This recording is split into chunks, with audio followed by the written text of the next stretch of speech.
Lorsque je prépare mes élèves à leurs oraux, j'ai souvent les mêmes questions qui reviennent. Donc, je vous propose d'y répondre sous forme de FAQ. Est-ce que je peux montrer plusieurs projets? Oui. Cela arrive même souvent quand un élève a eu un stage ou une alternance qui ne couvrait pas le spectre du référentiel. J'ai déjà vu un élève montrer 3 projets. À partir du moment où vos projets sont complémentaires par rapport au référentiel, vous pouvez, et c'est même une bonne idée. La difficulté sera dans la gestion de la transition entre les projets et dans la gestion du timing, car cela rajoute non seulement une introduction et une conclusion, mais aussi il y aura des doublons. Et oui, il va forcément avoir des répétitions de certains points obligatoires pour présenter un projet, comme avec les maquettes par exemple. Je veux dire par là que si on présente 2 applications web, une où on veut en particulier montrer notre conception de la base de données et l'autre plutôt notre code métier, vous allez souvent montrer des maquettes pour les 2 projets. En tout cas, oui, vous pouvez montrer plusieurs projets, mais seulement si votre projet principal ne couvre pas le spectre. Si votre stage ou alternance couvre les points du référentiel, ne présentez que celui-ci et mettez vos autres projets dans le dossier professionnel. Que faire si je ne couvre pas le spectre avec tous mes projets? Il est possible que même avec 2 projets, vous ne couvrez pas forcément tout le spectre. Mais ce n'est pas grave, voilà pourquoi. Premièrement, rappelez-vous un point essentiel. Vous devez seulement avoir la moitié des sous-points supérieurs de chaque CCP.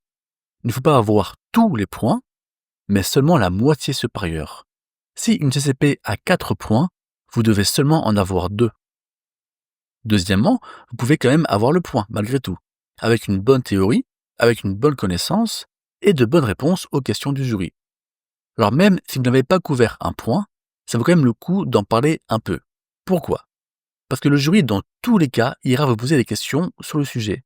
Mais si vous en parlez en amont, alors ils prendront l'angle que vous avez pris.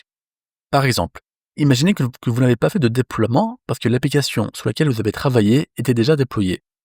Alors, au lieu de ne pas en parler du tout, il vaut mieux dire: je n'ai pas déployé l'application parce que c'était déjà le cas avant que j'arrive.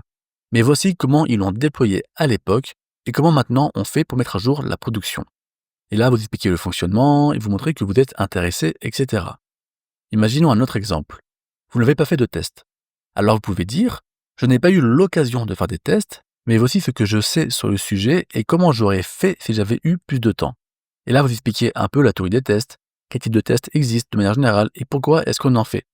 Puis vous direz quel test en priorité vous auriez tenté de faire. L'avantage de cette méthode, c'est que comme ça, vous évitez de ne pas du tout aborder un sujet du référentiel. Le jury appréciera de voir que vous avez abordé tous les points lors de votre soutenance, même un tout petit peu, démontrant ainsi votre capacité à comprendre ce qui est attendu. Je suis très stressé à l'oral. Comment faire? Pas de panique pour ça. On comprend très bien que pour certains élèves, ce soit difficile et stressant de passer à l'oral. On n'est pas là pour vous casser, et encore moins pour chercher à vous humilier. Rappelez-vous, pour commencer, que le jury est bienveillant et on fera attention à vous mettre à l'aise.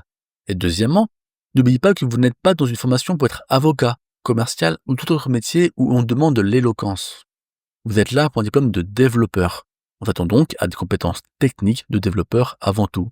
Ce n'est pas très grave si on voit que vous êtes timide à l'oral. Un petite astuce, encore celle de la bouteille d'eau. Comme ça, quand vous voyez que vous perdez vos moyens, hop, vous pouvez boire une petite gorgée et reprendre vos esprits. Je sais que ça fait peut-être 4 fois que j'en parle, mais c'est vraiment important. En tout cas, en tant que jury, ça m'est déjà arrivé de voir des élèves arriver avec la voix et les jambes tremblantes. Dans ce cas-là, on le rassure. Et si vraiment l'élève est en train de perdre tous ses moyens, et ça m'est déjà arrivé, on peut mettre exceptionnellement le chrono sur pause, lui dire d'aller prendre l'air 2 minutes ou de se rafraîchir aux toilettes et de revenir. On n'a pas trop le droit, mais des fois on le fait. Dans les cas extrêmes en tout cas. Mais je vous le redis, pas de panique si vous êtes stressé à l'oral, on ne jugera pas ce point-là. Et puis souvent, oui, l'élève a la voix tremblante les 3 minutes, mais le jury lui sourit, adopte un comportement qui le met à l'aise, et alors l'élève va mieux, et c'est parti. Va-t-on me poser des questions pièges? Non, ce n'est pas notre but. On ne pose aucune question piège. Ce n'est pas un examen technique ni un partiel à l'oral. On ne s'attend pas à ce que vous connaissiez tout sur tout. Déjà, pour un développeur senior, on ne s'attend pas à ça, alors encore moins à un stagiaire qui sort tout juste d'études.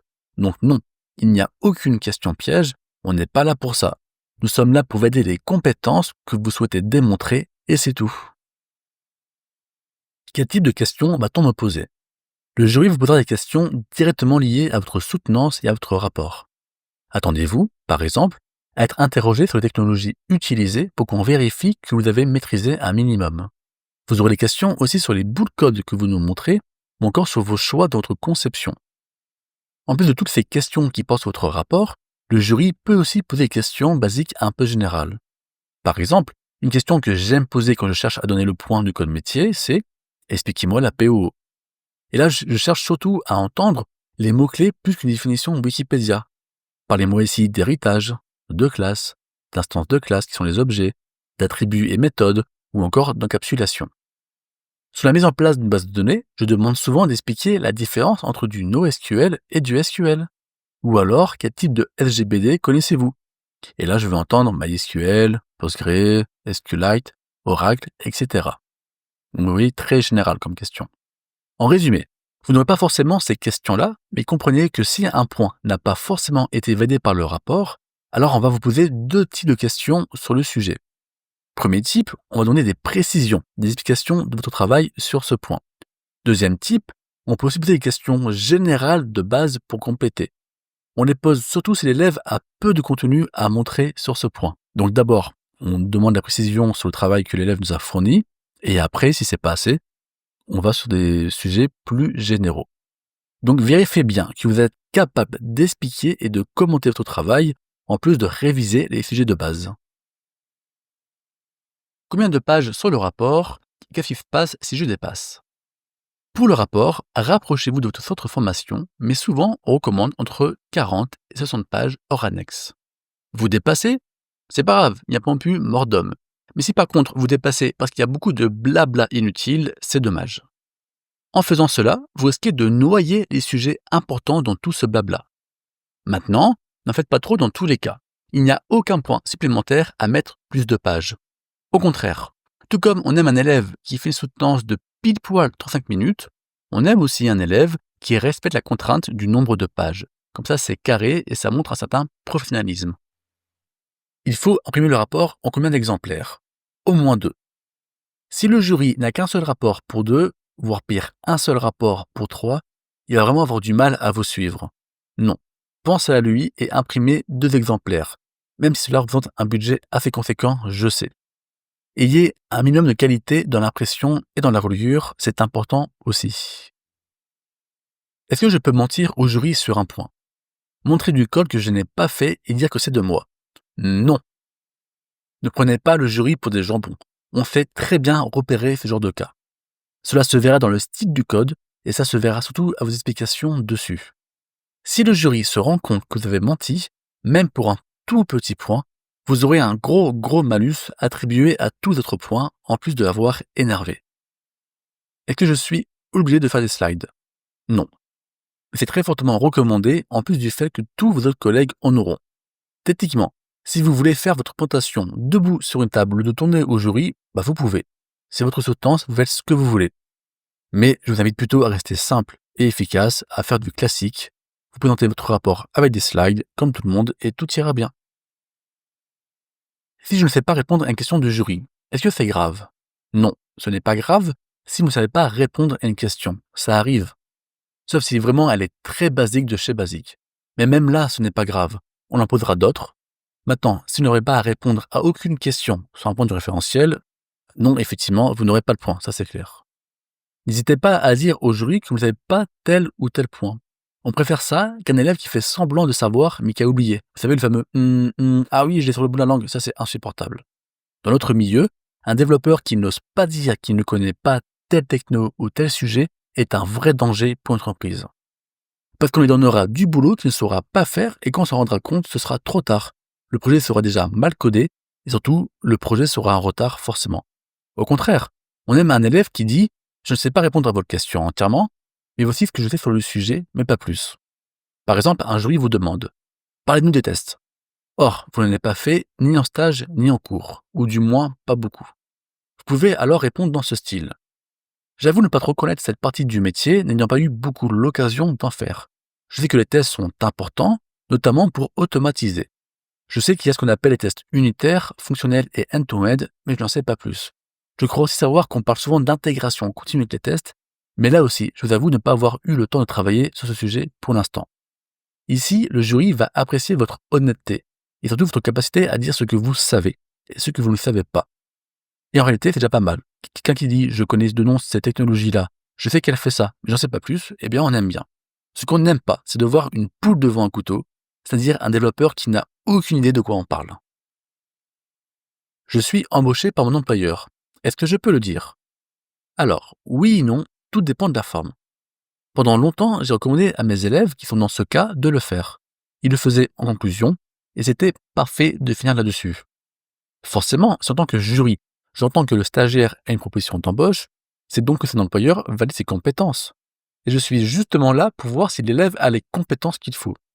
Mais il arrivait certaines fois que le jury s'énerve d'entendre cela, car ils ont l'impression d'être forcés à donner des diplômes pour que le stagiaire puisse avoir ce travail. Ça peut sembler comme du chantage affectif. Bon, il faut dire qu'en fait, en réalité, tout est une question de forme.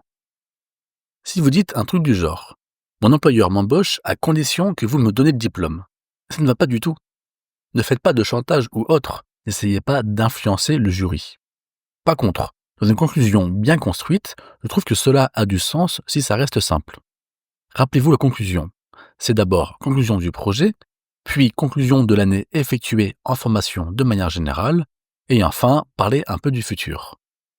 Donc, quand vous parlez du futur, là où certains élèves disent « je pense continuer les études et j'ai trouvé telle école ou telle formation » ou « je pense me spécialiser dans tel domaine et chercher du travail là-dedans », moi je ne trouve pas ça dérangeant qu'un élève dise « suite à mon stage, mon employeur m'a fait une proposition d'embauche que je pense accepter ».